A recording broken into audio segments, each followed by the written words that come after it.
എല്ലാവർക്കും നമസ്കാരം. ഞാൻ സക്കീർ ഹുസൈനാണ്. ഇന്ന് ജൂൺ 19 വ്യാഴാഴ്ച. മാർക്കറ്റിനെ സംബന്ധിച്ച് പറയുകയാണെന്നെങ്കിൽ ഇന്നും ഒരു റേഞ്ച് ബോണ്ട് മാർക്കറ്റ് തന്നെയായിരുന്നു. ഇറാനും ഇസ്രായേലും തമ്മിലുള്ള രൂക്ഷമായ ആക്രമണങ്ങൾ, അതുപോലെ ക്രൂഡ് ഓയിൽ വിലയുടെ ആ ഒരു വർധനവ്, മാത്രമല്ല ഡൊണാൾഡ് ട്രംപിൻ്റെ റെസിപ്രോക്കൽ താരിഫ് ഏർപ്പെടുത്താനുള്ള കാലാവധി, ഈ പ്രശ്നങ്ങൾക്കിടയിൽ മാർക്കറ്റ് ശരിക്കും എങ്ങോട്ട് പോകണമെന്നറിയാതെ വല്ലാത്തൊരു വിഷമഘട്ടത്തിലായിരുന്നു. നമ്മളൊക്കെ കണ്ടതാണ്. മാത്രമല്ല നെഗറ്റീവിലാണ് ഇന്ന് ക്ലോസ് ചെയ്തിരിക്കുന്നത്. എല്ലാ ഇൻഡെക്സുകളും റെഡിലാണ് ക്ലോസ് ചെയ്തിരിക്കുന്നത്. പക്ഷേ നിഫ്റ്റി കേവലം ഒരു ഫ്ലാറ്റ് ക്ലോസിംഗ് ആണെന്ന് പറയാം. മറ്റൊരു കാര്യം, ഫെഡിൻ്റെ പലിശ നിരക്ക് യാതൊരു കാരണവശാലും കുറയ്ക്കില്ല. തൽക്കാലം ഈ ഒരു രീതിയിൽ മുന്നോട്ട് പോകാൻ തന്നെയാണ് തീരുമാനം. അതും ഇന്ന് മാർക്കറ്റിനെ ബാധിച്ചിട്ടുണ്ട്. മിഡിൽ ഈസ്റ്റ് സംഘർഷത്തിൽ US-ൻ്റെ പങ്കാളിത്തം ഉണ്ടാകുമെന്ന ആശങ്ക ലോകമെമ്പാടും വ്യാപിച്ചിട്ടുണ്ട്. അത് ഒരു ഘടകമാണ് ഇന്ത്യൻ മാർക്കറ്റിനെയും ഒരു നെഗറ്റീവിലേക്ക് കൊണ്ടുപോകാനുള്ള ഒരു ഘടകം തന്നെയാണ്. അതേസമയം തുടർച്ചയായ പണപ്പെരുപ്പവും പതുക്കെയുള്ള സാമ്പത്തിക വളർച്ചയും സോഫ്റ്റ്വെയർ കയറ്റുമതി ഷെയറുകളെ നന്നായി ബാധിച്ചിട്ടുണ്ട്. മിഡ് ആൻഡ് സ്മോൾ ക്യാപ്പ് സ്റ്റോക്കുകളിലെ വിൽപ്പന കാണാൻ കഴിഞ്ഞതും അതുകൊണ്ടാണ് തന്നെയാണ്. മാത്രമല്ല ബെഞ്ച് മാർക്ക് ഇക്വിറ്റി ഇൻഡെക്സുകളെ അപേക്ഷിച്ച് ബ്രോഡർ മാർക്കറ്റിൽ മിഡ് ആൻഡ് സ്മോൾ ക്യാപ്പ് പരമാവധി, അതായത് മിഡ് ക്യാപ്പ് എല്ലാം 215 പോയിൻ്റ് നെഗറ്റീവിലാണ് ഇന്ന് ക്ലോസ് ചെയ്തിരിക്കുന്നത്. അതേസമയം ലാർജ് ക്യാപ്പ് സ്റ്റോക്കുകളിൽ ചെറിയ ഒരു സ്റ്റാബിലിറ്റി കാണപ്പെട്ടു. ഇത് ക്രൂഡ് ഓയിലിനെ ആസ്പദമാക്കിയിട്ടുള്ള ആ ഒരു നീക്കമാണെന്ന് കരുതാം. കാരണം ക്രൂഡ് ഓയിൽ $80 എത്തുന്നുണ്ട്. ക്രൂഡ് ഓയിൽ $80 മുകളിൽ സസ്റ്റെയിൻ ചെയ്ത് കഴിഞ്ഞാൽ മാർക്കറ്റുകളെല്ലാം തന്നെ ഒരു കൂടുതൽ തകർച്ചയിലേക്ക് പോകാൻ സാധ്യതയുണ്ട്. മാത്രമല്ല ബെഞ്ച് മാർക്ക് ഇക്വിറ്റി ഇൻഡെക്സുകളെ പോലെ ആ ഒരു പിടിച്ചു നിൽക്കാനുള്ള കഴിവ് ബ്രോഡർ മാർക്കറ്റിലെ ഇൻഡെക്സുകൾക്ക് കഴിയുന്നില്ല.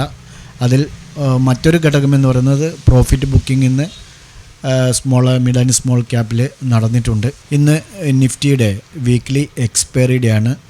ഇന്നും ഒരു മോശം പെർഫോമൻസിലൂടെ നിഫ്റ്റി ഒരു റേഞ്ച് ബോണ്ടിലാണ് അവസാനിച്ചത്.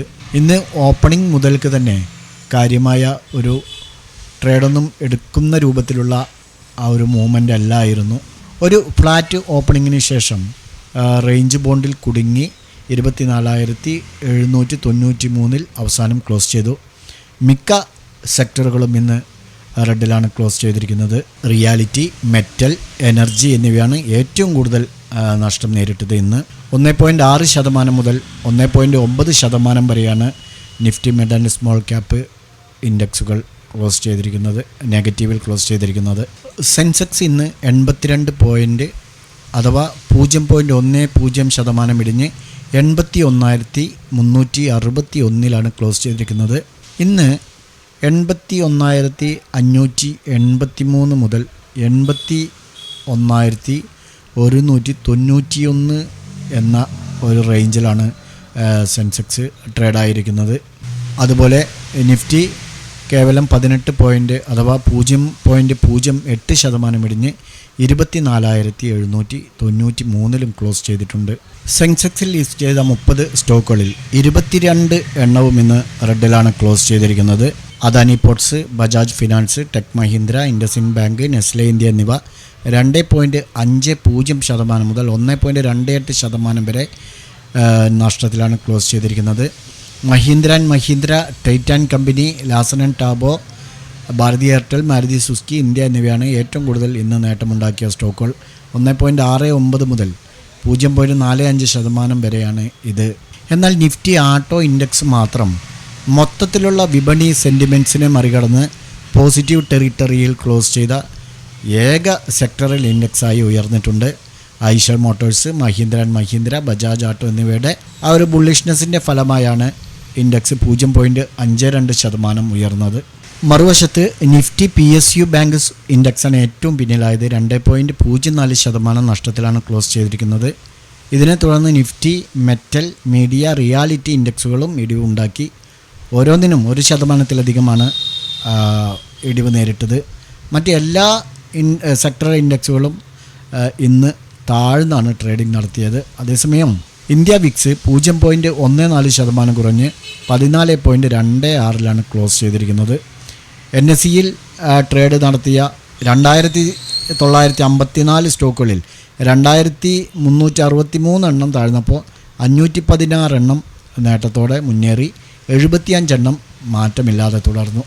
ഇനി നമുക്ക് ഇന്ന് വാച്ച് ചെയ്യാൻ പറഞ്ഞ സപ്പോർട്ട് ആൻഡ് റെസിസ്റ്റൻസ് ലെവലുകൾ നിഫ്റ്റിയിലും ബാങ്ക് നിഫ്റ്റി സെൻസെക്സ് നോക്കാം. നിഫ്റ്റിയിൽ ഇതാണ് അവസ്ഥ. ഈ ഒരു അവസ്ഥയിൽ നമുക്ക് യാതൊരു നിർവാഹവുമില്ല. സപ്പോർട്ട് ആൻഡ് റെസിസ്റ്റൻസ് ലൈന് ടച്ച് ചെയ്തിട്ട് പോലുമില്ല. അതാണ് ഇന്നത്തെ ഏറ്റവും രസകരമായ സംഗതി. ഇവിടെ മാത്രം, അതായത് രാവിലെ 9:15 ഓപ്പൺ ചെയ്തതിന് ശേഷം താഴെ വന്നപ്പോൾ ജസ്റ്റ് അതിനടുത്തായിട്ട്, അതായത് 24,725 നമ്മുടെ സപ്പോർട്ട് ലൈന്. 24,738 വരെ വന്നിട്ട് പിന്നീടൊരു സൈഡ് വേയിലെവിടെയാണ് മാർക്കറ്റ് നീങ്ങിയത്. അവസാനം ലാസ്റ്റ് 15 മിനിറ്റ്സ് ക്യാൻഡിലും അല്പം താഴത്തേക്ക് വന്ന് 24,733 വരെ വന്നിട്ടുണ്ട്. അപ്പോൾ നിഫ്റ്റിയിൽ നമുക്കിന്ന് ആക്റ്റീവായിട്ടില്ല. ബാങ്ക് നിഫ്റ്റിയിൽ നമുക്ക് 55,495 താഴെ ഇവിടെ ലാസ്റ്റ് 15 മിനിറ്റ്സ് ക്യാൻഡിലാണ് ക്രോസ് ആൻഡ് ക്ലോസ് ചെയ്തിരിക്കുന്നത്. അപ്പോൾ നമുക്ക് അതിലും ആക്റ്റീവായിട്ടില്ല. അതേപോലെ സെൻസെക്സിൻ്റെ കാര്യം നോക്കുകയാണെങ്കിലും വിഭിന്നമായിരിക്കില്ല, സെയിം മെത്തേഡ് തന്നെയാണ്. നോക്കൂ, അപ്പോൾ 3 ഇൻഡെക്സുകളും നമുക്ക് ഇന്നും ട്രേഡ് ചെയ്യാനുള്ള അവസരം ലഭിച്ചിട്ടില്ല. ഇനി നാളെ നമുക്ക് സപ്പോർട്ടായിട്ട് 81,140 തന്നെ വാച്ച് ചെയ്യാം. അടുത്താണുള്ളത്. അതുകൊണ്ട് തന്നെ ഒരു ഗ്യാപ്പ് ഡൗൺ ഓപ്പൺ ആണ് സംഭവിക്കുന്നതെങ്കിൽ പിന്നെ നമുക്ക് ട്രേഡ് ചാൻസ് ഉണ്ടാവില്ല. അതുകൊണ്ട് താഴത്തേക്ക് വയ്ക്കുന്നുണ്ട്. 81,000 താഴെ നമുക്ക് എൻട്രി എടുക്കാം സപ്പോർട്ടായിട്ട്. പുട്ട് സൈഡിലേക്ക് റെസിസ്റ്റൻസായിട്ട് നമുക്ക് ഈ ഒരു സോണിലേക്ക് കൊണ്ടു വയ്ക്കാം. 81,585. ഓക്കെ, അപ്പോൾ സെൻസെക്സിൽ ഇങ്ങനെ വാച്ച് ചെയ്യാം.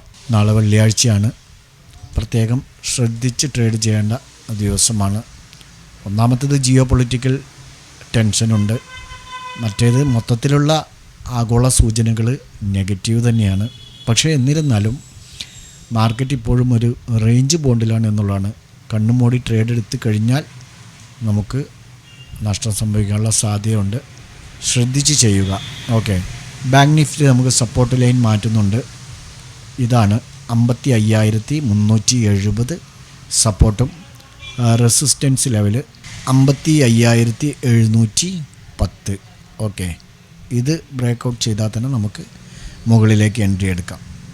അപ്പോൾ ബാങ്ക് നിഫ്റ്റിയിൽ ഇങ്ങനെ വാച്ച് ചെയ്യാവുന്നതാണ്. നിഫ്റ്റിയിലേക്ക് വരുമ്പോൾ നമുക്ക് സപ്പോർട്ടായിട്ട് താഴത്തേക്ക് വയ്ക്കാം.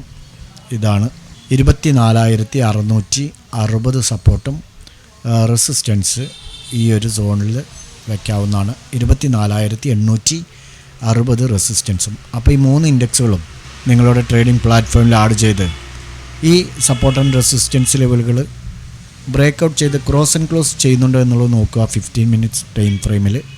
അതിനുശേഷം എൻട്രി എടുക്കാം. ശ്രദ്ധിച്ച് ട്രേഡ് ചെയ്ത് മുന്നോട്ട് പോവുക. ഞങ്ങളോടൊപ്പം ട്രേഡ് ചെയ്യാൻ താല്പര്യമുള്ളവർക്ക് വീഡിയോയുടെ താഴെ ഡിസ്ക്രിപ്ഷനിൽ ടെലഗ്രാം ചാനലിൻ്റെ ലിങ്കുണ്ട്, അതിൽ ജോയിൻ ചെയ്യാവുന്നതാണ്.